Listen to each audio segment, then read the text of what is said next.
അമ്മേ പരിശുദ്ധ അമ്മേ, അമ്മേ പരിശുദ്ധ ദൈവമാതാവേ, കൃപാസനത്തിലൂടെ ഞങ്ങളുടെ ദേശത്തിനും അമ്മ മധ്യസ്ഥം തേടി തന്ന എല്ലാ അനുഗ്രഹങ്ങൾക്കും കൃപകൾക്കും ഞങ്ങളിപ്പോൾ ഹൃദയം നിറഞ്ഞ നന്ദി പറയുന്നു. അമ്മേ പരിശുദ്ധമ്മേ ദൈവമാതാവേ, 2004 ഡിസംബർ 7 ഉച്ചകഴിഞ്ഞ് 2:30 കൃപാസനത്തിൽ സംഭവിച്ച അമ്മയുടെ പ്രത്യക്ഷപ്പെടലിനെ കുറിച്ച് തിരുസഭയ്ക്ക് സമർപ്പിച്ചിരിക്കുന്ന പഠനരേഖകളുടെ മേൽ സഭാത്മകമായ പഠനം ആരംഭിക്കുവാൻ ഞങ്ങൾ പ്രാർത്ഥിക്കുന്നു.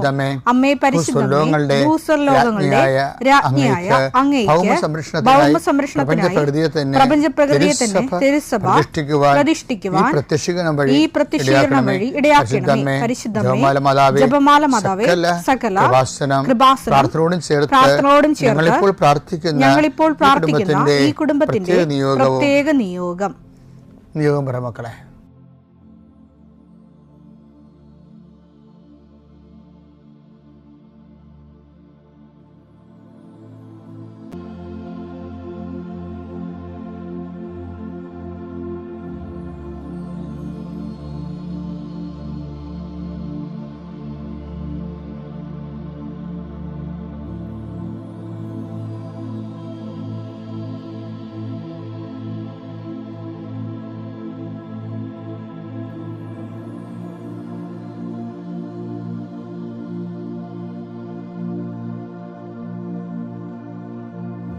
അമ്മയുടെ പ്രത്യക്ഷീകരണത്തിന്റെ ഈ അനുഗ്രഹവേളയിൽ ഞങ്ങൾക്ക് സാധിച്ചു തരുവാൻ കനിയണമേ. ആമേൻ. വിശ്വാസ പ്രമാണം.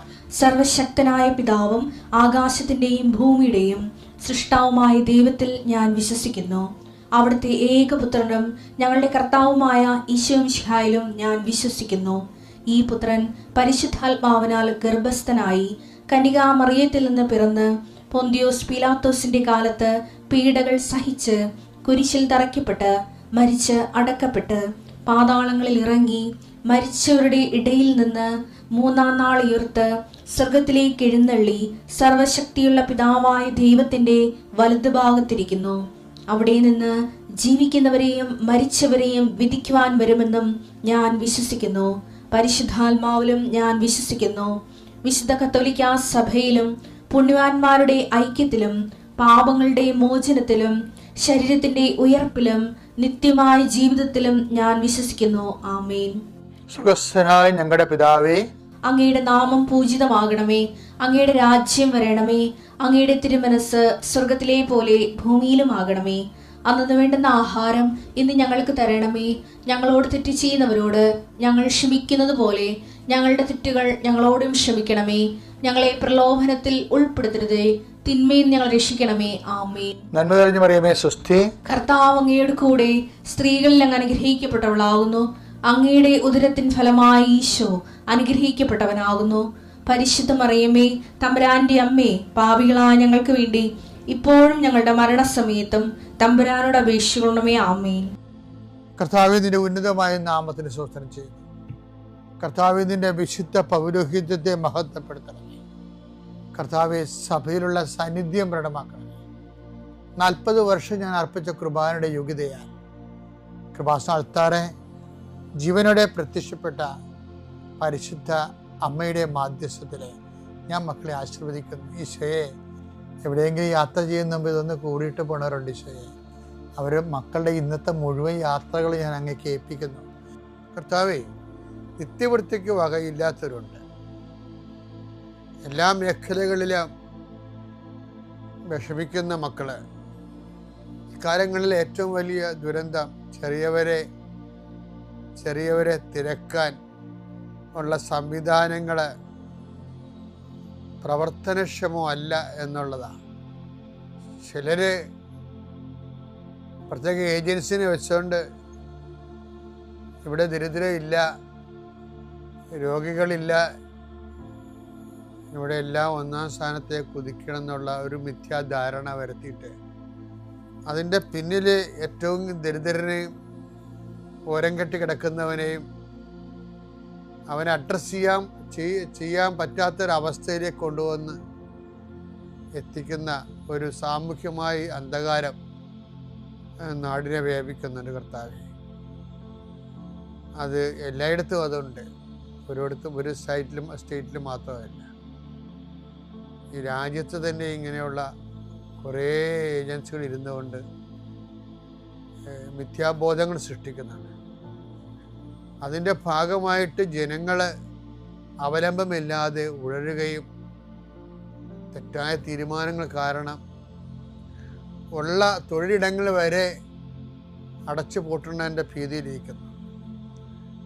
എല്ലാം അടച്ചു പൂട്ടി ഇനിയിപ്പോൾ ആരോഗ്യ മേഖലയും സമരം ചെയ്ത് അടച്ചു പൂട്ടിക്കുകയാണ് തൽപര കക്ഷികൾ. ഓരോരോ കാരണങ്ങൾ പറഞ്ഞു. നാളെ ഈ രാജ്യത്ത് ഒന്നിനും മുതൽ മുടക്കാൻ ആരും ഉണ്ടാകത്തില്ല. അപ്പോഴും ഈ രാജ്യം 1-ാം സ്ഥാനത്താണെന്ന് പറഞ്ഞുകൊണ്ടേയിരിക്കും. ആൾക്കാരെ തെറ്റിദ്ധരിപ്പിച്ചുകൊണ്ടേയിരിക്കും. അങ്ങനെ വലിയ ഒരു രാഷ്ട്രീയ ഇരുട്ടിലും സാമൂഹ്യ ഇരുട്ടിലും ഒരു ജനത പെട്ടുപോകുന്ന അവസ്ഥ. ദൈവമേ, നിൻ്റെ മക്കളും രാജ്യം വിട്ടുപോകുന്നു. ഞങ്ങളുടെ ഭരണാധികാരികൾ ആര് തന്നെയാണോ ഈ രാജ്യത്തിന് ഈ നാടിന് ഭരിക്കാൻ പോകുന്നത്, അവർക്ക് ആര് ഭരിച്ചാലും അവർക്ക് സത്യസന്ധമായ മാർഗങ്ങൾ ജനങ്ങളുടെ ശ്രേയസ്സിനും എല്ലാവരെയും സന്ധിക്കാൻ ആവശ്യമായ മാർഗം കാണിച്ചു കൊടുക്കണം പ്രാർത്ഥിക്കുന്നു. നിത്യപിതാവും പുത്രനും പരിശുദ്ധാത്മാവായ സർവ്വേശ്വര എന്നേക്കും ആമേൻ. കഴിഞ്ഞ ദിവസങ്ങളിൽ വിഷ്ണു എന്ന് പറഞ്ഞൊരു മകനെ ഒരു സാക്ഷ്യം പറഞ്ഞ്, എൻ്റെ പേര് വിഷ്ണു രവിയാണ്. വിഷ്ണു രവിയുടെ വിഷയം എന്ന് പറയുന്നത്, അവൻ പട്ടാളക്കാരനാണ്. പക്ഷെ പട്ടാളത്തിൽ ശമ്പളം അവൻ്റെ കടങ്ങൾ പരിഹരിക്കാൻ മാത്രമേ ശമ്പളം കിട്ടണില്ല. അപ്പോൾ അവൻ എന്നാ ചെയ്തത്, ഒരു ദിവസം വിഷ്ണു 14 കൊല്ലമായി പട്ടാളത്തിലായിട്ട്, ചെറുപ്പക്കാരനാണ്, മിടുക്കനാണ്. ഇപ്പോൾ 14 കൊല്ലം കഴിഞ്ഞപ്പോൾ വിഷ്ണുവിന് തോന്നി, ആരോ പറഞ്ഞ്. അപ്പോൾ ഒരു കൂട്ടുകാരൻ ഒരു ദിവസം വിഷ്ണുവിനെ നാട്ടിൽ ലീവിന് വന്നപ്പോൾ ഒരു കൂട്ടുകാരനെ കണ്ട്, നീ എവിടെ പോകണ്ടെന്ന് ചോദിച്ചു. ഞാൻ പരീക്ഷയാണ്, ആലപ്പുഴ ഒരു പള്ളിയിൽ പോകണം. അപ്പോൾ ഏത് പള്ളി? അത് കൃപാസനം പള്ളി. അപ്പോൾ നീ പിന്നെ ഉണ്ടാന്ന് ചോദിച്ചു. അപ്പോൾ ഇവനും കൂടി വന്ന് ഇവിടെ മുട്ടുകുത്തിയപ്പോൾ മാതാവ് അപ്പം തന്നെ അവന് ഭയങ്കര സിൻസിയറായിട്ടുള്ള ആളായ കാരണം മാതാവ് അവനെ തോണ്ടി. അതാണ് അവൻ പിന്നെ പോയിട്ട് തിരിച്ചു പോയെങ്കിലും ഇവിടെ കൂട്ടുകാരിവിടെ വന്നതാണ്. പക്ഷേ തിരിച്ചു പോയപ്പോൾ അവനൊരു കാശ്മീരിലാണ് വർക്ക് ചെയ്യണത്. ഒരു സാക്ഷ്യം കണ്ട്. ആ സാക്ഷ്യം കണ്ടപ്പോൾ ഭയങ്കര പിന്നെ അയ്യോ ഇത്രയും വലിയൊരു സ്ഥലത്താണല്ലോ ഞാൻ പോയത് എന്ന് വിചാരിച്ചുകൊണ്ട്, മാതാവേ എനിക്ക് ലീവ് വേണം. അപ്പോൾ ലീവ് കിട്ടത്തില്ല, ലീവ് കഴിഞ്ഞ് ചെന്നതേ ഉള്ളൂ. മാതാവ്, ഞാൻ കൃപാസനത്തിൽ വരാൻ ഉദ്ദേശിക്കുന്നുണ്ടെങ്കിൽ അമ്മ എനിക്ക് ലീവ് തന്നെ വന്നും ഇവൻ മാതാവിനോട് പറഞ്ഞു. ആൾക്കാരെ ഇവിടെ കാര്യമൊക്കെ ഇപ്പോൾ രസമാണ് ഭയങ്കര.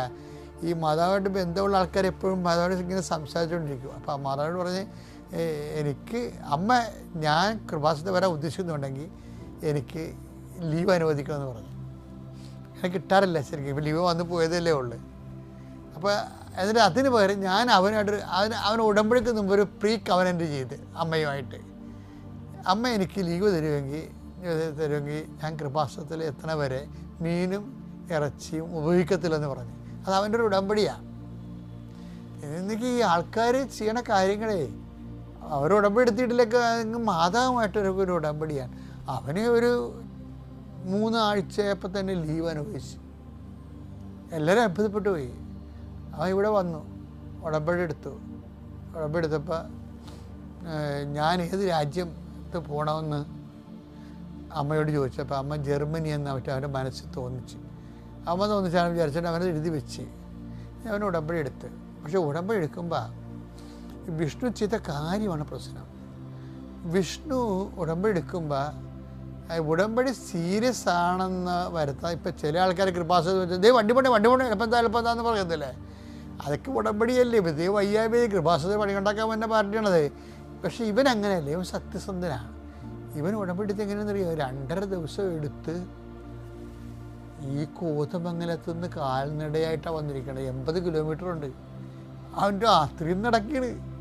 രാത്രി ഞാൻ പറയണേ, എനിക്ക് രാത്രി ഉറക്കം വരുന്നുണ്ട്. ഞാൻ എന്തായാലും നടന്ന് ഒരു ദിവസം കഴിഞ്ഞപ്പോൾ എൻ്റെ കണ്ണ് തുറന്നപ്പോൾ നോക്കിയപ്പോൾ കുഴി. മാതാവ് എന്നെ കുഴിന്ന് മാറ്റി. പിന്നെ ഞാൻ നടന്നു. ഇതൊക്കെയാണ് ഇപ്പോഴത്തെ പുതിയ ആൾക്കാരുടെ അവസ്ഥയെ. അവർ ദൈവത്തോട് സത്യസന്ധമായിട്ട് ഡീൽ ചെയ്യണത്. അല്ല ദൈവത്തെ ഒരു അടയാളം കാണിക്കട്ടെ, എന്നിട്ട് ഞാൻ അടുത്തത് പത്രം കൊടുക്കാമെന്നൊക്കെ പറഞ്ഞ് ഈ മതപ്പനിക്കാർ വന്ന് നടപടിക്കണില്ലേ, അതുപോലുള്ള പരിചാരികളുടെ കാലം കൃപാസനത്തിൽ കഴിഞ്ഞിരിക്കണം തോന്നുന്നു. ഇപ്പോൾ വന്ന ആൾക്കാരെല്ലാം ഇടിവെട്ട ആൾക്കാരാണ്. അവർ വന്നിട്ട് അതിനകത്ത് ഇൻവെസ്റ്റ് ചെയ്യും. പിന്നെ എന്ത് ചെയ്യും? പിന്നെ രണ്ടാം പ്രാവശ്യം വരുമ്പോൾ അമ്മയടുത്ത് കുറച്ച് ദിവസം നിൽക്കാമെന്ന് പറഞ്ഞിട്ട് ഇവിടെ വാടകയ്ക്ക് നിന്നിട്ട് ഇവിടുത്തെ ജോലിയൊക്കെ ചെയ്യരുത്. അതിനുശേഷം പിന്നെ 150 പത്രം മേടിച്ച് പിന്നെ ഇവിടുന്ന് നടന്ന് കോതമംഗലം വരെ പോയി അവിടെ നിന്നുള്ളിൽ 150 പത്രം ആൾക്കാരൊക്കെ പറഞ്ഞ് കൊടുത്തത്. എന്ത് സ്പീഡാണ് ആളിപ്പോൾ ഞായറാഴ്ച ഇത് പറയേണ്ട സമയത്ത് അവൻ ജർമ്മനിലേക്ക് പോവുകയാണ്. ഭൗതിക കാര്യങ്ങൾ നേടാൻ വേണ്ടി ദൈവത്തിൻ്റെ അടുത്ത് ഇങ്ങനെ അഭ്യാസം കാണിക്കണം എന്നല്ലേ പറയണത്. ഇതിൻ്റെ പിന്നിലെല്ലാം ഒരു ആത്മാർത്ഥമായ റിലേഷൻസ് ഇവർ കീപ്പ് ചെയ്യുന്നുണ്ട്. ദൈവത്തെ പരീക്ഷിക്കാൻ പറ്റുന്നവൻ കുറച്ച് വലച്ചിൽ അനുഭവിക്കുന്നവരെന്നല്ലാതെ സത്യസന്ധമായിട്ട് ദൈവത്തെ അന്വേഷിക്കുന്നവർക്ക് ദൈവം സമീപസ്ഥനാണ്. സങ്കീർത്തനം 145:18 തന്നെ വിളിച്ചപേക്ഷിക്കുന്നവർക്ക് അതാണ് വിഷയം. ഹൃദയ പരമാർത്ഥതയെ വിളിച്ചപേക്ഷിക്കുന്നവർക്ക് കർത്താവ് സമീപസ്ഥനാണ്. അപ്പോൾ ഉടമ്പടി നമ്മൾ കാണിക്കേണ്ടത് ഈ പരമാർത്ഥതയാണ്. പരമാർത്ഥത പ്രവർത്തനങ്ങളിലൂടെ തെളിയിക്കണം. എന്നാൽ പിന്നെ ഒരു പ്രശ്നവും ഇല്ല. ദൈവം നിങ്ങളെ അനുഗ്രഹിക്കട്ടെ. പിതാവിൻ്റെയും പുത്രൻ്റെയും പരിശുദ്ധാത്മാവിൻ്റെയും നാമത്തിൽ. എൻ്റെ പേര് അഞ്ജു എന്നാണ്. ഞങ്ങൾ വൈക്കത്തു നിന്നാണ് വരുന്നത്. ഇതെൻ്റെ അമ്മ രാജേശ്വരി, ഇതെൻ്റെ ചേട്ടൻ്റെ ഭാര്യയാണ് അനുപ്രിയ. അപ്പം ഞങ്ങളുടെ കുടുംബത്തിൻ്റെ വളരെ പ്രധാനപ്പെട്ടൊരു കാര്യം ഇവിടെ സാക്ഷ്യം പറയാൻ വേണ്ടിയിട്ടാണ് വന്നിരിക്കുന്നത്. ശരിക്കും പറഞ്ഞാൽ സാക്ഷ്യം തുടങ്ങാനായിട്ട് എനിക്കുള്ളതിനേക്കാളും കൂടുതൽ അവകാശം എൻ്റെ അമ്മയ്ക്കാണ്. കാരണം ഈ കൃപാസനം പള്ളിയിലേക്കും ഈ ഉടമ്പടിയിലേക്കും കൊണ്ടുവന്നത് എൻ്റെ അമ്മയാണ്. അപ്പോൾ അതുകൊണ്ട് ഉടമ്പടി തുടങ്ങാനുള്ള അവകാശം എന്തായാലും അമ്മയ്ക്കാണ്. അപ്പം ഞാൻ അമ്മ പറയും. പരിശുദ്ധ അമ്മ പ്രത്യക്ഷപ്പെട്ട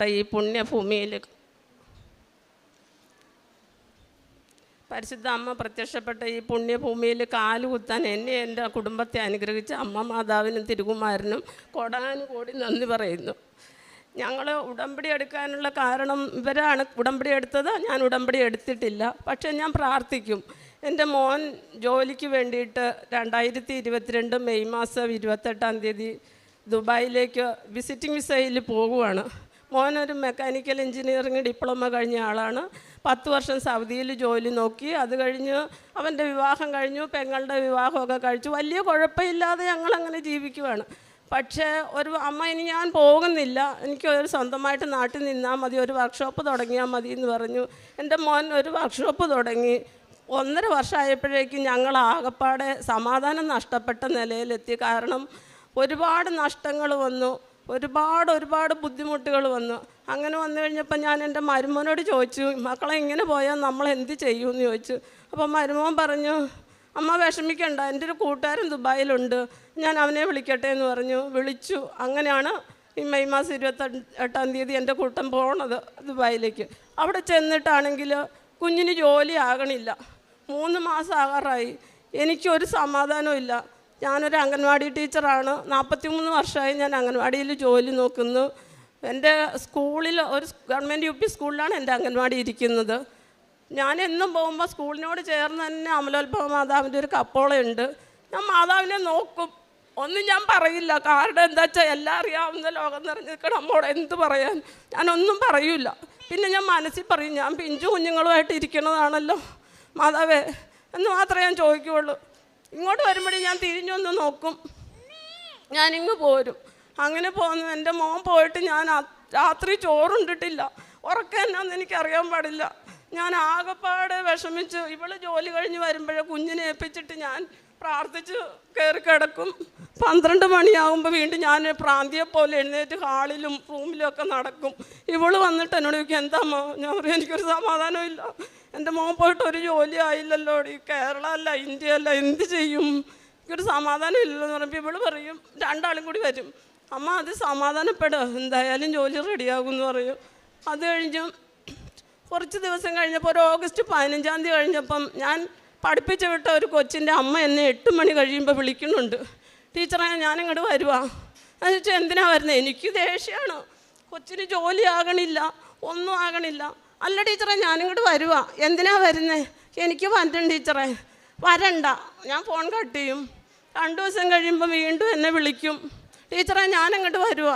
അവർ വരണ്ടെന്ന് പറഞ്ഞില്ലേ, പിന്നെ എന്തിനാ വരുന്നത്? നിങ്ങളുടെ തൊട്ടടുത്ത് അംഗൻവാടി ഉണ്ടല്ലോ, കുട്ടിയെ അവിടെ കൊണ്ടാക്കും. അതൊന്നും പറഞ്ഞാൽ പറ്റില്ല ടീച്ചറെ, എനിക്ക് വരണം. ഞാൻ അന്നേരം ഫോൺ കട്ട് ചെയ്യും, ഞാൻ കയറി കിടക്കും. പിന്നെ കുറച്ച് ദിവസം കഴിഞ്ഞപ്പോൾ പിന്നെയും വിളിച്ചു, രാത്രി 8 മണി കഴിഞ്ഞു, ടീച്ചറെ എനിക്ക് അങ്ങോട്ട് വന്നേ പറ്റുള്ളൂ എന്ന് പറഞ്ഞു. അപ്പോൾ ഞാൻ പറഞ്ഞു വരുമോ പോകുമോ എന്താ അച്ഛാ ചെയ്യുക, എനിക്കൊരു കാര്യം അറിയണ്ടെന്ന് പറഞ്ഞു. അന്ന് രാത്രിയിൽ ഞാനൊരു 12 മണിയായപ്പോൾ എഴുന്നേറ്റ് ഹാളിൽ ഇങ്ങനെ നടക്കുക. അപ്പോൾ ഇവർ ഓടി വന്നിട്ട് എന്നോട് ചോദിച്ചു, എന്നെ അമ്മ വല്ല വിഷമം ഉണ്ടാവില്ലേ, അമ്മയ്ക്കും എന്തെങ്കിലും വിഷമം ഉണ്ടാവില്ലേ, എങ്ങനെയെങ്കിലുമൊക്കെ ശരിയാകും അമ്മ, നമ്മൾ പ്രാർത്ഥിക്കുന്ന ദൈവങ്ങളില്ലേ, അല്ലാതെ ഒന്നുമില്ലല്ലോ എന്ന് പറഞ്ഞു. ഞാൻ അന്നേരം വെളുപ്പിന് 4 മണിക്ക് എന്നും എഴുന്നേക്കും. വീട്ടിലെ ജോലികളൊക്കെ കഴിച്ചിട്ട് ഞങ്ങളുടെ വീടിന് തൊട്ടടുത്ത് അമ്പലമുണ്ട്, ഞാൻ എന്നും അമ്പലത്തിൽ പോകും. അന്ന് ഞാൻ പതിവ് പോലെ അമ്പലത്തിൽ പോകാനായിട്ട് പോണതായിട്ട് ഞാൻ സ്വപ്നം കാണുവാണ്. നടന്നിട്ട് 100 മീറ്റർ അകലെയുള്ള അമ്പലത്തിൽ ഞാൻ എത്തണില്ല. നടന്ന് എൻ്റെ കാല് കുഴഞ്ഞു, ഞാൻ അമ്പലത്തിൽ എത്തണില്ല. പിന്നെയും നടന്ന് ചെന്ന് കഴിഞ്ഞപ്പം ഗോപുരമില്ല, വെലിക്കപ്പരയില്ല, നടപ്പന്തലില്ല, കൊടിമരയില്ല, ഒന്നുമില്ല. ഒരു ഗ്രില്ലിട്ടൊരു സ്ഥലം, ഒരു ഹാള്, ഒരിടനാഴി. ഞാനിതെവിടെയാണ് ചെല്ലുന്നത്, ഇതെന്ത് പറ്റി? ഇന്നലെ വരെയും ഒരു കുഴപ്പമില്ലായിരുന്നു അമ്പലത്തിൽ, ഇതെന്ത് സംഭവിച്ചു? ഞാനിതൊന്നും അറിഞ്ഞില്ലല്ലോ ദൈവമേ. പിന്നെ നമ്മളോട് ഇതൊന്നും പറയേണ്ട കാര്യമില്ലല്ലോ എന്നോർത്ത് ഞാൻ ആൾക്കാരൊക്കെ തൊഴുത് നീങ്ങണു. ഞാനും തൊഴുത് നീങ്ങി ഇവിടെ ഞാൻ വന്ന് നിന്നത് ഈ ആൾക്കാരിലാണെന്നുള്ളത് ഞാനിവിടെ വന്നപ്പോഴാണ് അറിയണേ. ഒരാൾ തൊഴുത് നീങ്ങി ഓരോരുത്തരും നീങ്ങണു. ഞാൻ വന്ന് നിന്നപ്പോഴേക്കും മാതാവ് ഇവിടെ നിന്ന് ഇറങ്ങി വന്നു. മാതാവ് ഇറങ്ങി വന്നിട്ട് ഞാൻ അപ്പോഴേക്കും എനിക്ക് മനസ്സിലായി അതൊരു ദൈവം തന്നെയാണ്. ദേവി എൻ്റെ പരാശക്തി എന്ന് പറഞ്ഞ് ഞാൻ കരഞ്ഞപ്പോൾ എൻ്റെ 2 കൈയിലും കയറി കെട്ടിപ്പിടിച്ചിട്ടു കവളത്ത് തട്ടിയിട്ട് എന്നോട് പറഞ്ഞു, യോ കരയരുത്, എല്ലാം ശരിയാകും എന്ന് പറഞ്ഞു. ഞാൻ കണ്ണു തുറന്നപ്പോൾ 4 മണി. ഞാൻ പെട്ടെന്ന് എൻ്റെ ജോലികളെല്ലാം ചെയ്തു അമ്പലത്തിൽ പോയി. ഞാനോർത്തു എന്നും അമ്പലത്തിൽ പോകണം, ഞാൻ അതുപോലെ പോയി. ഇത് ഞാൻ ആരോടും പറഞ്ഞില്ല. അങ്ങനെ നിന്ന് കുറച്ച് ദിവസം കഴിഞ്ഞപ്പോഴത്തേക്കും സെപ്റ്റംബർ 12-ാം തീയതി ബെറ്റി എന്ന് പറയണ മോള് കയറി വന്നു. അവൾ നല്ല സൗമ്യതയോടുകൂടി സംസാരിക്കുന്ന കുട്ടിയാണ്, ഒരു അവിവേകവും ദേഷ്യപ്പെട്ടും ഒന്നും സംസാരിക്കില്ല. ഇവള് കയറി വന്നിട്ട് എന്നോട് പറയുക, ടീച്ചറെ ഞാൻ വന്നു. മോളിരിക്കുക. അപ്പോൾ എന്നോട് പറഞ്ഞു, ഞാൻ ഇരിക്കാനല്ല വന്നേന്ന് പറഞ്ഞു. ഞാനോർത്തു പിള്ളേരല്ലേ, അവർക്ക് എന്തെങ്കിലുമൊക്കെ ഉണ്ടാവുമല്ലോ, പോട്ടെ. അപ്പോൾ എന്നോട് ചോദിച്ചു മക്കളെന്തെടുക്കണോ? ഞാൻ പറഞ്ഞതേ മോളുടെ കുട്ടിയാണ്, അവളെയും കൊണ്ടാണ് ഞാൻ വരുന്നത്. പിന്നെ മോൻ എന്തെടുക്കണമെന്ന് ഉടനെ ചോദിച്ചപ്പോൾ ഞാൻ ഇവളെ കെട്ടിപ്പിടിച്ച് അങ്ങ് കരഞ്ഞു ഭയങ്കരമായിട്ട്. കരഞ്ഞപ്പോൾ ഇവൾ എന്നോട് പറഞ്ഞു, അയ്യോ ടീച്ചർ കരയാൻ പാടില്ല, ഞങ്ങൾക്കൊക്കെ ആശ്വാസം പകർന്നു തന്നെ ടീച്ചർ കരയാൻ പാടില്ല, എന്താ കാര്യം? ഞാൻ പറഞ്ഞു അൻകുട്ടം പോയിട്ട് ജോലിയൊന്നും ആയില്ല, എനിക്ക് സഹിക്കാൻ പറ്റണില്ല മോളെ എന്ന് പറഞ്ഞപ്പോൾ ഇവൾ പെട്ടെന്ന് എന്നോട് പറഞ്ഞു, ടീച്ചർ എന്തിനു വിഷമിക്കണു? ആലപ്പുഴ കലവൂര് കൃപാസനത്തിൽ അപേക്ഷിച്ചാൽ ഉപേക്ഷിക്കാത്തൊരു മാതാവുണ്ട്, അങ്ങോട്ട് പ്രാർത്ഥിച്ചേ, ടീച്ചറിന് മോൻ ജോലി ഉടനെ റെഡിയാകും. ഞാൻ പറഞ്ഞു മക്കളെ ടീച്ചറിന് അങ്ങനൊന്നും പ്രാർത്ഥിക്കാൻ അറിയില്ലല്ലോ എന്ന് പറഞ്ഞപ്പം പറഞ്ഞു, ഒന്നും പ്രാർത്ഥിക്കണ്ട, എൻ്റെ മാതാവേ എൻ്റെ മോൻ്റെ ജോലി റെഡിയാക്കി തരണേ, ഞങ്ങൾ അവിടെ വന്നോളാം, ആ പുണ്യഭൂമിയിൽ വന്നോളാം എന്ന് മാത്രം ടീച്ചർ പറഞ്ഞാൽ മതി എന്ന് പറഞ്ഞു. ഞാൻ അങ്ങനെ പ്രാർത്ഥിക്കാൻ തുടങ്ങി. വീട്ടിൽ വന്ന് ഇവരോട് പറഞ്ഞു, ഇങ്ങനെ കലവൂര് കൃപാസനം ഉണ്ടെന്ന് പറയണ ഒരു മാതാവുണ്ട്, നമുക്കൊന്ന് അവിടെ പോയാലോ എന്ന് പറഞ്ഞപ്പോൾ ഇവർ പറഞ്ഞു, ഞങ്ങളും ഇങ്ങനെ കേട്ടിട്ടുണ്ടമ്മ, പക്ഷേ നമ്മളെ ആരാ ഒന്ന് അവിടെ വരേക്കും കൊണ്ടുപോകാനുള്ള ആരും ഇല്ലല്ലോ, നമ്മൾ മാത്രമല്ലേ ഉള്ളൂ, എന്ത് ചെയ്യും എന്ന് ചോദിച്ചു. ഞങ്ങൾ എന്തായാലും മാതാവിൻ്റെ യൂട്യൂബ് ലിങ്കിൽ നോക്കി എല്ലാ പ്രാർത്ഥനകളെല്ലാം 2 നേരവും ഞങ്ങൾ അമ്മയും മക്കളും ഇരുന്ന് പ്രാർത്ഥിക്കാൻ തുടങ്ങി. പ്രാർത്ഥിച്ച് ഒരു സെപ്റ്റംബർ 21 ആയപ്പോൾ ഇവൻ വിളിച്ചിട്ട് പറഞ്ഞു, അമ്മ എനിക്ക് ഇന്നൊരു ഇൻ്റർവ്യൂ ഉണ്ട്, അമ്മ പ്രാർത്ഥിക്കണം കേട്ടോ എന്ന് പറഞ്ഞു. ഞാൻ പ്രാർത്ഥിച്ചു. ഞങ്ങൾ 2 പേരും കൂടി ഇരുന്ന് നന്നായിട്ട് രാവിലെ മുതൽ 3:30 വരെ ഇരുന്ന് പ്രാർത്ഥിച്ച്, മുട്ടിപ്പായിട്ടിരുന്ന് പ്രാർത്ഥിച്ച്. ഞാൻ അപാരമായിട്ട് പ്രാർത്ഥിക്കും, എനിക്ക് നടക്കണ വഴിയിലും അടുക്കളയിൽ എവിടെ നിന്നാലും ഞാൻ പ്രാർത്ഥിക്കും. അങ്ങനെ പ്രാർത്ഥിച്ച് കഴിഞ്ഞ് അവൻ തിരിച്ചു വന്നു, ഇൻ്റർവ്യൂ കഴിഞ്ഞെന്ന് പറഞ്ഞു. അപ്പോഴും എനിക്ക് വിഷമമായി. രാത്രിയിലും പ്രാർത്ഥിച്ചുകൊണ്ടിരുന്നു. ഞാൻ ഉറങ്ങാൻ കണ്ടപ്പോൾ ഞാൻ ചോദിച്ചു, എന്നാലും മാതാവേ ഞാൻ അവിവേകാണ് പറയണേ, എന്നോട് പൊറുക്കണേ മാതാവേ, ഞാനൊരു വിധവയായതുകൊണ്ട് എല്ലാവർക്കും പുച്ഛാണല്ലോ വിധവകളെ, അതുകൊണ്ടും അമ്മയ്ക്കും പുച്ഛായിരിക്കും, അതുകൊണ്ടായിരിക്കും എൻ്റെ മോൻ്റെ കാര്യം ഇതുവരെ റെഡിയാക്കാത്തതെന്ന് പറഞ്ഞു. ഞാൻ ഭയങ്കരമായിട്ട് കരഞ്ഞു.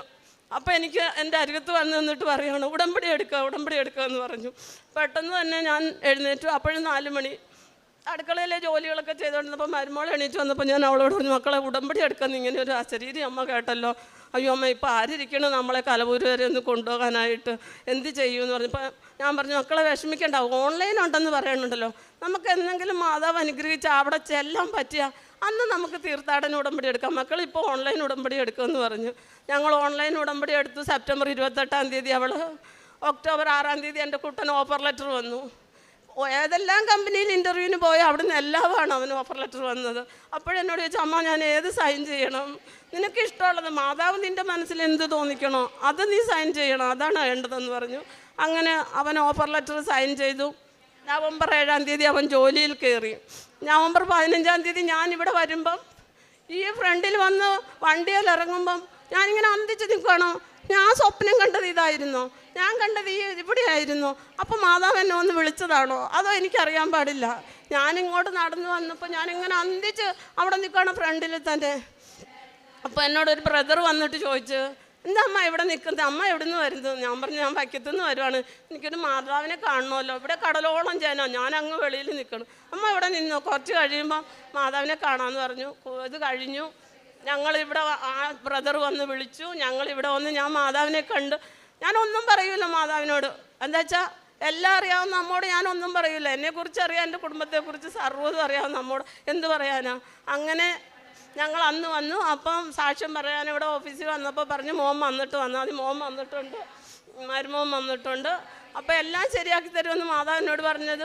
ഇച്ചിരി കടങ്ങളൊക്കെ ഉണ്ടോ, അത് അവർക്ക് ആയുസ്സും ആരോഗ്യവും കൊടുത്താൽ മതി, അത്രയേ ഉള്ളൂ എനിക്ക് പറയാനായിട്ട്.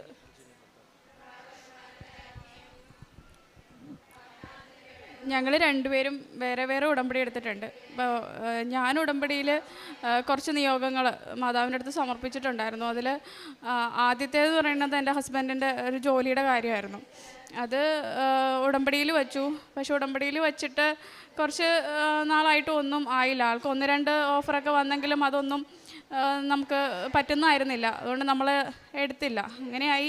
എനിക്ക് ഭയങ്കര വിഷമമായിരുന്നു. അപ്പോൾ അമ്മേൻ്റെ അടുത്ത് പറഞ്ഞു, വിഷമിക്കണ്ടടി, നീ പ്രാർത്ഥിക്കണ്ടല്ലോ, അതൊന്നും ശരിയാവും, നമുക്ക് ഒരുമിച്ച് സാക്ഷ്യം പറയാം, നീ വിഷമിക്കണ്ട എന്നൊക്കെ പറഞ്ഞു.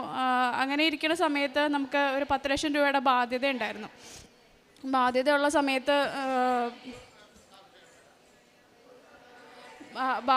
സമയത്ത് നമ്മൾ അത് കൊടുക്കാനായിട്ട് നമുക്ക് ഒരു നിവൃത്തിയില്ല. കാരണം ഓൾറെഡി വീടിന് നമുക്ക് ലോണുണ്ട്, അപ്പോൾ കൊടുക്കാൻ പറ്റുന്നില്ല. അപ്പം ആളെൻ്റെ അടുത്ത് പറഞ്ഞു, ആഞ്ചു നമുക്കെന്നാൽ വീട് വിൽക്കാം, വീട് വിറ്റിട്ട് പൈസ തീർക്കാം, ബാങ്കിലെ ലോണും ക്ലോസ് ചെയ്യാം എന്ന് പറഞ്ഞു. ഞാൻ പറഞ്ഞു, എന്താണ് തോന്നണേ അതുപോലെ നമുക്ക് ചെയ്യാം എന്ന് പറഞ്ഞു.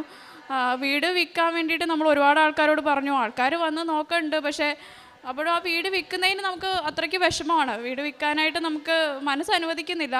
എങ്കിലും നമ്മുടെ സാഹചര്യം അതായതുകൊണ്ട് മാത്രം നമ്മൾ വീട് വിൽക്കാം എന്നുള്ളതിനെക്കുറിച്ച് നമ്മൾ മുന്നോട്ട് പോയത്. അപ്പോൾ ആൾക്കാർ വന്ന് നോക്കണ്ടെങ്കിലും ഒന്നും ശരിയാവുന്നില്ല, എമൗണ്ട് ശരിയാവുന്നില്ല, ഒന്നും ആവാതെ വന്ന് അവസാനം ആളെൻ്റെ അടുത്ത് പറഞ്ഞു, ഹസ്ബൻഡ് പറഞ്ഞു, ഒരു കാര്യം ചെയ്യാം, നമുക്ക് ലോണിൽ കൂട്ടിയിട്ട് പൈസ തരുമോ എന്ന് ബാങ്കിൽ ഞാനത് ചോദിക്കട്ടെ എന്ന് ചോദിച്ചു. പറഞ്ഞു, കിട്ടുമെങ്കിൽ അങ്ങനെ ചെയ്യാം, എന്നാൽ ചോദിക്കേ എന്ന് പറഞ്ഞു. അപ്പോൾ ബാങ്കിൽ ചെന്ന് ചോദിച്ചപ്പോൾ തന്നെ മാനേജർ ലോൺ തരാം എന്ന് പറഞ്ഞു. ലോൺ തരാമെന്ന് പറഞ്ഞു. ലോൺ കഴിഞ്ഞ മാസം ലോൺ പാസ്സായി. നമ്മൾ ആ ഒരു കടം വീട്ടി കൊടുക്കാനുണ്ടായിരുന്നതൊക്കെ കൊടുത്തു തീർത്തു. അപ്പോഴും എൻ്റെ അടുത്ത് ഹസ്ബൻഡ് എൻ്റെ അടുത്ത് പറയാണ്, നമുക്കിപ്പോൾ ലോൺ കൂട്ടി അടയ്ക്കണം, നമുക്ക് ഈ ജോലിയും കൊണ്ട് ഒന്നും ആവില്ലല്ലോ, എന്ത് ചെയ്യും? അതിനപ്പം ഞാൻ പ്രാർത്ഥിക്കുന്നുണ്ട്, ദൈവമേ മാതാവ് എന്ത് ചെയ്യും എന്ന് ഞാൻ പ്രാർത്ഥിക്കുന്നുണ്ട്. അപ്പോൾ ഒക്ടോബർ 28-ാം തീയതി ജപമാല റാലിയിൽ ഞാനും ചേട്ടൻ്റെ വൈഫും കൂടെ ഞങ്ങൾ പങ്കെടുത്തു, മാതാവിനെ പ്രാർത്ഥിച്ചു. അതൊക്കെ കഴിഞ്ഞ് കൃത്യം 1 മാസം ആയിട്ടില്ല, നവംബർ 18-ാം തീയതിയൊക്കെ ആയപ്പോൾ ആൾക്ക് വേറൊരു കമ്പനിയിൽ നിന്ന് ഓഫർ വന്നു. നമ്മൾ ഈ ലോൺ അടയ്ക്കുന്നതിന് മുന്നേ ആയിട്ട് തന്നെ ആൾക്ക് ജോലിയിൽ കയറാനുള്ള എല്ലാ കാര്യങ്ങളും ആയി. ഈ മാസം 27-ാം തീയതി ഹസ്ബൻഡ് ജോലിയിൽ കയറാണ്. അതിന് മാതാവിനോട് എനിക്ക് 1000 നന്ദി. കാരണം വീടും നമുക്ക് പോയില്ല, നമ്മുടെ വീടും നമുക്ക് മാതാവ് നേർവഴി കാണിച്ച് വീടും നമുക്ക് തന്നെ കിട്ടി. പിന്നെ ആളുടെ ജോലിയും അതുപോലെ തന്നെ എല്ലാം ശരിയായി. പിന്നത്തെ കേസ് എനിക്കൊരു ജോലിയുടെ മാറ്റത്തിനാണ്. ഞാൻ ഉടമ്പടിയിൽ വെച്ചിട്ടുണ്ടായിരുന്നില്ല ആ കാര്യം. മാതാവിൻ്റെ അടുത്ത് പ്രാർത്ഥിച്ചാണ് ജോലി മാറ്റിയിട്ട് വേറൊരു ജോലി മാതാവ് എനിക്ക് ശരിയാക്കി തരണമെന്നുള്ളത്. അത് ഇപ്പം ഞാൻ അവിടെ ജോലി മാറി കയറിയിട്ട് ഇപ്പം 6 മാസത്തോളമായി. അങ്ങനെ ഞാൻ എന്തൊക്കെ പ്രാർത്ഥിച്ചിട്ടുണ്ടോ, എന്തൊക്കെ നിയോഗങ്ങൾ മാതാവിൻ്റെ അടുത്ത് വെച്ചിട്ടുണ്ടോ, വെറുതെ ആണെങ്കിലും മാതാവിൻ്റെ അടുത്ത് എന്ത് പ്രാർത്ഥിച്ചിട്ടുണ്ടോ അതെല്ലാം അമ്മ മാതാവ് എനിക്ക് സാധിച്ചു തന്നിട്ടുണ്ട്. എനിക്ക് നന്ദിയല്ല, എന്താ ഒരു ആയുസ് മുഴുവൻ മാതാവിൻ്റെ അടുത്ത് കടപ്പെട്ടിട്ടുണ്ടാവും. പിന്നെ അത് തന്നെയല്ല, ആരെൻ്റെ അടുത്ത് ഒരു ബുദ്ധിമുട്ട് പറഞ്ഞാലും എൻ്റെ വായിൽ ആദ്യം വരുന്നത് നിങ്ങൾ മാതാവിനെ പ്രാർത്ഥിക്കേ, കലവൂർ ഇങ്ങനെ ഒരു പള്ളിയുണ്ട്, അവിടെ പോയിട്ട് നിങ്ങൾ പ്രാർത്ഥിക്കുക, നിങ്ങളുടെ എല്ലാ ബുദ്ധിമുട്ടുകളും മാറും, കഷ്ടപ്പാടുകളും മാറും. എങ്ങനെയാണെന്നറിയില്ല, ആദ്യം തന്നെ എൻ്റെ വായിൽ മാതാവിൻ്റെ പേര് മാത്രമേ വരുള്ളൂ. ഒരു ബുദ്ധിമുട്ട് അനുഭവിക്കുന്ന ഒരാളൊരു കാര്യം പറയുകയാണെങ്കിൽ ആദ്യം പറയും നിങ്ങൾ അവിടെ പോയി പ്രാർത്ഥിക്കുക, നിങ്ങളുടെ എല്ലാ ബുദ്ധിമുട്ടും മാറും. അതുകൊണ്ട് എനിക്ക് 1000 നന്ദിയുണ്ട്. ജീവിതകാലം മൊത്തം നമ്മൾ മാതാവിൻ്റെ അടുത്ത് കടപ്പാടുള്ള ആളായിരിക്കും. ഇനി ആർക്കും കുറച്ച് അനുഭവങ്ങൾ ഉണ്ടായിട്ടുണ്ട്, ആൾ പറയാം. ആദ്യം തന്നെ മാതാവിനും യേശുനാഥനും 1 കോടി നന്ദി. എനിക്ക് എൻ്റെ ഏറ്റവും വലിയ പ്രധാനപ്പെട്ട സാക്ഷിയായിരുന്നു ഹസ്ബൻഡിൻ്റെ ജോലി, അത് അമ്മ പറഞ്ഞു. പിന്നെ എനിക്ക് പറയാനുള്ളത്, എനിക്കൊരു എൻ്റെ കൂട്ടുകാരി എന്ന് പറഞ്ഞ ചേച്ചി ഉണ്ടായിരുന്നു. ചേച്ചിക്ക് ആദ്യത്തെ കുട്ടി പ്രീമച്വർ ബേബിയാണ്. രണ്ടാമതൊരു പ്രഗ്നൻ്റ് ആയി, പക്ഷേ 2 ആഴ്ച കഴിഞ്ഞപ്പോൾ അബോർഷനായി പോയി. 3ാമത് പ്രഗ്നൻ്റ് ആയ സമയത്ത് ഞാൻ വെറുതെ വിശേഷം ചോദിച്ചപ്പോൾ പറഞ്ഞു, എടി അത് ചാൻസ് ഇല്ലെന്നാണ് ഡോക്ടർ പറയണേ, ഇൻറ്റേർണൽ ബ്ലീഡിങ് ഉണ്ട്, പിന്നെ നോക്കാമെന്നാണ് പറഞ്ഞേ, അത്രേ ഉള്ളൂ എന്ന് പറഞ്ഞു. അപ്പം ഞാനിതുപോലെ മാതാവിൻ്റെ ലിങ്കും പിന്നെ യൂട്യൂബിലെ സാക്ഷ്യങ്ങളും ഒക്കെ അയച്ചു കൊടുത്തു. അപ്പം ആ ചേച്ചി പറഞ്ഞു, ഞാൻ കേട്ടിട്ടുണ്ട്, പോയിട്ടില്ല, ഹസ്ബൻഡിന് അത്രയും വിശ്വാസമില്ലാത്തതുകൊണ്ട് ഞാൻ പോയിട്ടില്ല എന്ന് പറഞ്ഞു. അപ്പം ഞാൻ പറഞ്ഞു, ചേച്ചി പ്രാർത്ഥിക്കുക, ഞാൻ ഉടമ്പടി നിയോഗം വെച്ചോളാം, ചേച്ചി പ്രാർത്ഥിച്ചോളാം പറഞ്ഞു. അങ്ങനെ ഓരോ മാസം കഴിയുന്തോറും കുഴപ്പമൊന്നുമില്ല എന്നൊക്കെ പറഞ്ഞു വന്നു. ഇപ്പോൾ ചേച്ചിക്ക് കുഞ്ഞാവ ഉണ്ടായി, അത് കറക്റ്റ് ഡേറ്റ് തന്നെ, ഒരു പ്രശ്നമില്ലാണ്ട് ആരോഗ്യമുള്ളൊരു പെൺകുഞ്ഞുണ്ടായി. ചേച്ചിയും കുഞ്ഞിനെയും ഇവിടെ കൊണ്ടുവരാമെന്നാണ് ഞാൻ പറഞ്ഞത്, വരാൻ പറ്റിയിട്ടില്ല ചേച്ചിയും കൊച്ചിനും, അത് അടുത്ത് തന്നെ കൊണ്ടുവരാമെന്നാണ് ചേച്ചി പറഞ്ഞത്. പിന്നെ അതുപോലെ ഇപ്പോൾ പറഞ്ഞ പോലെ ചെറുതും വലുതുമായ ഒത്തിരി അനുഗ്രഹങ്ങൾ മാതാവും യേശുനാഥനും ഞങ്ങളുടെ കുടുംബത്തിന് തന്നിട്ടുണ്ട്. ഇത്രയും അനുഗ്രഹങ്ങൾ തന്ന മാതാവിനും യേശുനാഥനും ഒത്തിരി കോടാനുകൂടി നന്ദി അർപ്പിച്ചുകൊണ്ട് നിർത്തുന്നു. പ്രേക്ഷിത പ്രവർത്തനം ഞാൻ ചെയ്തത്, ഞാൻ ജീവനിലയത്തിൽ കൊണ്ടുപോയി അവർക്ക് ഭക്ഷണത്തിന് ആവശ്യമായിട്ടുള്ള പൈസ കൊടുക്കുമായിരുന്നു. പിന്നെ വൃദ്ധസദനത്തിൽ പോയി അവിടെ അമ്മമാരെ കണ്ട് അവർക്ക് ആവശ്യമായിട്ടുള്ള ഭക്ഷണം കാര്യങ്ങളൊക്കെ കൊടുക്കും. പിന്നെ പത്രം ഞാൻ എല്ലാ മാസങ്ങളിലും വന്ന് പത്രം മേടിച്ചുകൊണ്ട് പോവും. എന്നിട്ട് ഗവൺമെൻറ് ആശുപത്രിയിൽ തൃപ്പൂണിത്തുറയും പിന്നെ നമ്മുടെ വൈക്കത്തും എല്ലാ ആശുപത്രികളിലും രോഗികൾക്ക് പിന്നെ രോഗികളെ പോയി കാണാം. അവർ പ്രാർത്ഥിക്കാൻ പറയും, നമ്മുടെ പ്രാർത്ഥനയുടെ കൂട്ടത്തിൽ അവരുടെ പ്രാർത്ഥനയോട് ഉൾപ്പെടുത്തും. പിന്നെ അവർക്ക് വേണ്ട കാര്യങ്ങൾ അവർ മാതാവിനെക്കുറിച്ച് ചോദിക്കുമ്പോൾ മാതാവിനെക്കുറിച്ച് പറഞ്ഞു കൊടുക്കുകയും പിന്നെ ചെറിയ കാശുരൂപം ഞാൻ എൻ്റെ കയ്യിലുണ്ടാവും. അപ്പോൾ ആവശ്യമായി കിടക്കുന്ന രോഗികൾക്ക് ഞാൻ കാശുരൂപം കൊടുത്തിട്ട് പറയും, പ്രാർത്ഥിച്ചോ അമ്മേ, മാറിക്കോളും, കുഴപ്പമൊന്നുമില്ല, പേടിക്കണ്ട എന്ന് പറഞ്ഞ് അവർക്ക് ആശ്വാസവാക്കുകളും ഒക്കെ പറഞ്ഞ് അവരോടൊക്കെ സംസാരിച്ച് അങ്ങനെയാണ് ഞാൻ പ്രേക്ഷിത പ്രവർത്തനം ചെയ്യാറ്. നമ്മൾ സാക്ഷ്യം വളരെ ശ്രദ്ധിച്ച് കേൾക്കുമ്പോൾ ഒരു കുടുംബത്തിലെ ഏറ്റവും പ്രധാനപ്പെട്ട ആൾക്കാരാണ് രണ്ടുപേരും ഉടമ്പടി എടുത്തതും അമ്മയുടെ സാക്ഷ്യവും കൂടി പറയാൻ ചേർത്താണ് വന്നത്. അപ്പോൾ ഒരു കുടുംബത്തെ മുഴുവൻ ഈ അൾത്താരയിലേക്ക് എത്തിച്ചേർക്കുന്നത് അവർക്കുണ്ടായ ദൈവാനുഭവത്തിൻ്റെ ആഴമാണ്. അത് ആ അമ്മയുടെ അനുഭവമാണ് ഇവർ രണ്ടുപേരും ഏറ്റവും പ്രധാനപ്പെട്ടതായിട്ട് കാണുന്നത്. അപ്പോൾ നിങ്ങൾ വളരെ ശ്രദ്ധിച്ച് അമ്മ പറയുന്ന കേൾക്കുമ്പോൾ മനസ്സിലാവും ഉടമ്പടി എന്താണെന്നോ ഈ ദേവാലയത്തിനെക്കുറിച്ച് ഒന്നും അറിയാതിരുന്ന ഒരു സമയത്ത് അമ്മയുടെ സ്വപ്നത്തിൽ ഇങ്ങനൊരു അൾത്താരയും ഇങ്ങനൊരു പരിശുദ്ധ അമ്മയും സ്വപ്നം കണ്ടു എന്നുള്ളതാണ്. അതിനുശേഷം ഒരു പദ്ധതി പ്രകാരം ഇതുമായിട്ട് ബന്ധപ്പെട്ടൊരു വ്യക്തി, ഒരു സ്റ്റുഡൻ്റ് അവിടെ ചെല്ലുകയും കാര്യങ്ങൾ ക്രമീകരിച്ച് അന്ന് ഇതിൻ്റെ കാര്യം ഇപ്പോൾ ഉടമ്പടി എടുക്കൂ എന്ന് കാതിൽ പറഞ്ഞു എന്നുള്ളതാണ്. അത് മറ്റൊരു തലത്തിലുള്ള നമ്മൾ മനസ്സിലാക്കേണ്ട ഒരു സാക്ഷ്യമാണ്. ഇങ്ങനെ ഒരു ശബ്ദം കേട്ടു എന്ന് പറയുന്ന ആദ്യത്തെ സാക്ഷ്യമല്ല ഇത്. ഇവിടെ സ്ഥിരം സാക്ഷ്യം കേൾക്കുന്നവർ നിങ്ങളുടെ ഇടയിലുണ്ടെങ്കിൽ നിങ്ങൾക്കിത് സ്വാഭാവികം മാത്രമാണ്. കാരണം ഇങ്ങനെ മനസ്സിൻ്റെ ഉള്ളിൽ ഒരാൾ മന്ത്രിക്കുന്നത് അല്ലെങ്കിൽ മാതാവിൻ്റെ സ്വരം കേട്ടു എന്ന് പറയുന്ന സാക്ഷ്യം ഒരുപാട് പേര് പറയുന്ന, അപ്പോൾ കർത്താവിൻ്റെ ഒരു ഇടപെടലിൻ്റെ ഭാഗമായിട്ട് അങ്ങനെ ഒരു സ്വരം കേട്ടുവെന്നും അപ്പം പിന്നീടുള്ള സാധ്യത അന്വേഷിക്കുമ്പോൾ ഓൺലൈൻ ഉടമ്പടിയാണ്. അതും പരിശുദ്ധ അമ്മ നമ്മളിത് ആരംഭിക്കുന്ന സമയത്തും ദൂരപ്രദേശങ്ങളിലേക്ക് പെട്ടെന്ന് ഒരു അമ്മയുടെ സാന്നിധ്യം എത്തിക്കുവാനായിട്ട് ഇപ്പോൾ ഒരുപാട് പേർക്ക് ഓൺലൈൻ ഉടമ്പടി എടുത്ത് അനുഭവങ്ങൾ ലഭിക്കുന്നുണ്ട്. കാരണം അമ്മ അത് പ്രത്യേകം വിധം ആശീർവദിക്കുന്നുണ്ടെന്ന് വേണം മനസ്സിലാക്കാം. അപ്പോൾ ഉടമ്പടി എടുത്തതിന് ശേഷം ഇതുവരെ നടക്കാതിരുന്ന കാര്യങ്ങളൊക്കെ ഇതിപ്പോൾ നമ്മൾ കേൾക്കുമ്പോൾ നമുക്കത് അത്രയും വ്യക്തമായിട്ട് മനസ്സിലാകും. ഈ 3 പേര് രാവിലെ തൊട്ട് ഈ സാക്ഷ്യം പറയാനായിട്ട് ഇവിടെ എത്തിച്ചേർന്നിട്ടുണ്ടെങ്കിൽ സോളിഡായിട്ടുള്ളൊരു അനുഭവം അവർക്കുണ്ട്. അപ്പോൾ അങ്ങനെ ഒരു സാഹചര്യത്തിൽ അയച്ച കമ്പനിയിൽ നിന്നൊക്കെ വിളി വരുന്നു. പിന്നീട് അമ്മ ഇവിടെ വരുമ്പോൾ അമ്മ ഏറെ പ്രത്യേകിച്ച് അമ്മ വളരെ വിഷമത്തോടെ പറഞ്ഞു, അമ്മ ഇവിടെ ഇതിങ്ങനൊരു ദേവാലയം നേരത്തെ കണ്ടതിൻ്റെ ഒരു സന്തോഷവും അമ്മയോട് സംസാരിച്ചതിൽ സന്തോഷം, അമ്മയോട് വളരെ സന്തോഷത്തോടുകൂടി സംസാരിച്ചെന്നും. അപ്പം അങ്ങനെ ഒരു വലിയൊരു അനുഭവത്തിൻ്റെ പശ്ചാത്തലത്തിലാണ് നിൽക്കുന്നത്. പിന്നെ ബാക്കിയുള്ള എല്ലാ കാര്യങ്ങളിലും ദൈവം ക്രമീകരിക്കുന്നുണ്ട്. അപ്പോൾ ഈ കുടുംബം അതിൻ്റെ പിന്നിൽ നടന്ന നടപ്പ്, അതിൻ്റെ പിന്നിൽ കണ്ടെത്തിയ സമയം, പ്രേക്ഷിത പ്രവർത്തനവും കാരുണ്യ പ്രവർത്തനവും ഒക്കെ ചെയ്യുന്നത് അതെല്ലാം ഈ രണ്ടുപേരും ചെയ്യുന്നുണ്ട്. അപ്പോൾ ഒരു കുടുംബത്തിൻ്റെ കോമൺ ആയിട്ടൊരു കാര്യത്തിൽ പരിശുദ്ധ അമ്മ ഇടപെട്ടപ്പോൾ അത് വളരെ വ്യക്തമായിട്ട് ഇവിടെ വന്നതുമായിട്ട് തിരികെ പോകുന്നവരുള്ള സമയം വരെയും അമ്മയുടെ ഇടപെടൽ ഈ കുടുംബത്തിൽ ഒട്ടുക്കെ ഉണ്ടായെന്നുള്ളതാണ്. ഇത് അവസാനം എന്ന് പറയുന്ന വിശ്വാസം വർദ്ധിച്ചു എന്നുള്ളതാണ്. അപ്പോൾ ഈ വിശ്വാസത്തിലെ വർധനവിന് അടയാളങ്ങൾ ആവശ്യമാണെന്ന് ഈശോയ്ക്കറിയാം. അപ്പോൾ അമ്മയുടെ വലിയൊരു സാന്നിധ്യത്തിൻ്റെ അതൊരു സ്വപ്നം എന്നതിനേക്കാളും അപ്പുറം ഇതുവരെ കാണാത്തൊരിടം കണ്ട് ഇവിടെ വരിക എന്നൊക്കെ പറയുന്നത് അത് വലിയൊരു ദൈവാനുഗ്രഹമാണ്. അത് അങ്ങനൊരു ദൈവാനുഭവത്തിലേക്ക് കടന്നു വരുന്നവർക്ക് മാത്രം മനസ്സിലാകുന്ന ഒരു അനുഭവം അത് അമ്മയ്ക്ക് ലഭിച്ചു. അപ്പോൾ ഈ രണ്ട് മക്കളുടെയും കാര്യങ്ങളിൽ ദൈവം ഇടപെട്ടു എന്നുള്ളതാണ്. ഇനിയും മുൻപോട്ടുള്ള ജീവിതത്തിൻ്റെ യാത്രയിൽ ഇങ്ങനെ പരിശുദ്ധം ഒരുപാട് പേരുടെ ജീവിതത്തിൽ ഉടമ്പടിയെ ആശീർവദിച്ച് ഒരു സന്ദേശം കൂടിയുണ്ട്. ഉടമ്പടി അമ്മ ഏറ്റെടുത്തു എന്നുള്ളൊരു സന്ദേശം ഇതിനകത്തുണ്ട്. ഇനിയും മുൻപോട്ടുള്ള ജീവിതത്തിൻ്റെ യാത്രയിൽ പരിശുദ്ധ അമ്മയുടെ സാന്നിധ്യം കൊണ്ടും സംരക്ഷണം കൊണ്ടും ഈ കുടുംബം മുന്നോട്ട് പോകട്ടെ എന്ന് പ്രാർത്ഥിക്കുന്നു. ദൈവം നൽകിയ എല്ലാ അനുഗ്രഹങ്ങൾക്കും നമുക്ക് കരങ്ങളടിച്ച് ദൈവത്തിൻ്റെ നാമം മഹത്വപ്പെടുത്തും.